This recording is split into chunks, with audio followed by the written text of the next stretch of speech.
challenges facing the indigenous community today, people on Quora are sharing their experiences. Samantha Josh commented, I work with audio and voice, but let's dive into the surprising facts about Aboriginal problems in Australia. The Aboriginal and Torres Strait Islander population has a life expectancy that is about 8-10 years lower than non-Indigenous Australians, which is significant health disparity. This gap is attributed to various factors, including higher prevalence of chronic diseases, such as diabetes, as well as a higher infant mortality rates. One of the major challenges is the lack of access of adequate healthcare services, particularly in rural and remote areas for Aboriginal Australians. Did you know that only 65% of Aboriginal students complete Year 12, compared to 85% of non-Indigenous students? Lastly, the critical shortage of Indigenous professionals in key fields such as law, medicine, and education,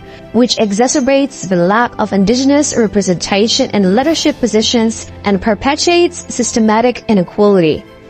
In fact, only 1% of Australian professionals in these fields are Indigenous Australians. Mark Chung added that the first and the greatest part of the problem is that there are two distinct groups of Aborigines. One group still lives a modified form of traditional experience. Obviously, they have a different viewpoint and choose to remain where they are rather than changing their way of life. The only change of their way of life is that a hunter-gatherer lifestyle is not necessary. No exercise and unhealthy takeaway food, less alcohol, and no drugs have arrived. The traditional life saw the people constantly on the move, so keeping environment clean was not necessary. Existence in a filthy environment has brought previously unknown problems. Ignoring alcohol, tobacco, drugs, eye and skin diseases has led to children born with fetal alcohol syndrome, obesity and diabetes. Boredom is obviously a factor in the massive levels of domestic and family violence. Likewise, a high level of sexually transmitted diseases.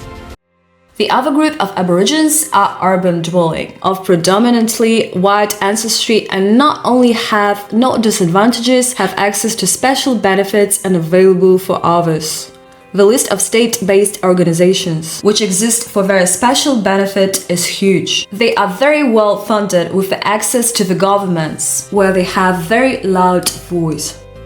On the Commonwealth level, special funding runs into the tens of billions annually. There is a very large number of organizations responsible for the minister who is appointed for their special benefit. The most prominent, NIAA, has a multi-billion-dollar budget and a massive staff. So the life and health circumstances of the two groups are totally different.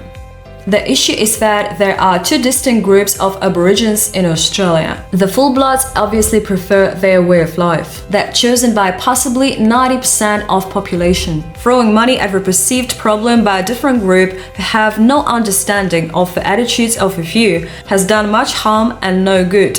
There are no easy solutions, but the most practicable would be to separate a suitable sized area of the country where Aborigines are able to return to their hunter-gatherer lifestyle.